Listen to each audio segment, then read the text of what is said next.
أما دوای عصر تزريلم لزور بيدا لما فرق شوانو فيها هاتوا تاقي شوتا حصارتها و بتخيمة دواني بيش مغرب تزريها لكركوكو اتر بيها هات كوتاي هتاقي اشتلا امالي مش او دي ويكن بدل ديكي صاروي 1500 دونم تزرك كوتايتي 1500 دونم هر دونمي تاني اشتكم تركا حسابي كبس يصد زويك قال ما كبس 400 بزار خساره من سنه بو هي پارێکی مای نەداوە بە خەرێناتی بۆ مانجی شەش هەیە پارێ جووتەکەی نەداوە هەیە عەردەکەی بە ئیجار گرتووە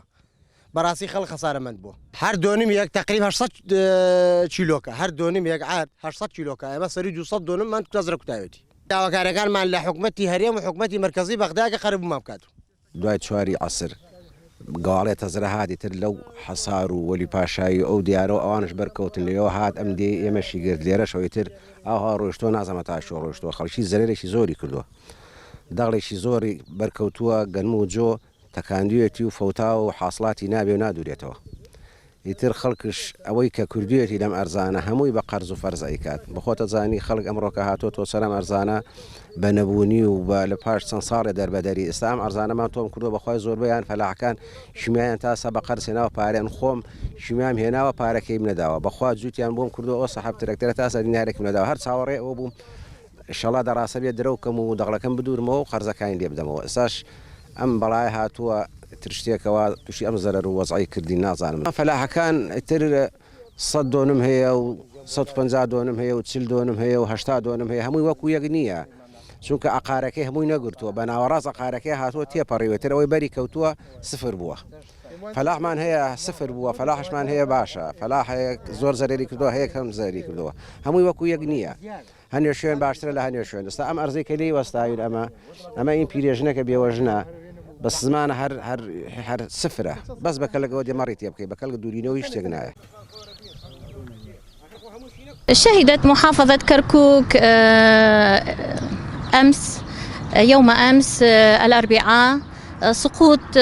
كميات كبيرة من الحالوب. طبعا هاي الحدث كل سنة يحدث عندنا بس يعني الأمس كان تأثيره قوي وخصوصا مناطق شوان وقرهنجير وليلان وداخل خلينا نقول مركز كركوك. طبعا كما تعرفون أنه إجراءات خلية الأزمة عطلت كثير من الدوائر وكان أيضا من ضمنها مديرية زراعة كركوك خصوصا مركز كركوك مشمولة بتعطيل الدوام هالأسبوع. فإن شاء الله إحنا من بداية الأسبوع المقبل يوم الأحد راح طبعا نحصل المساحات اللي تضررت نتيجة سقوط الحالوب سواء كان شعير أو حنطة أو خضروات الصيفية. تعرفون هاي المناطق كلهم يزرعون خصوصا منطقة آلتون كوبري برديه يزرعون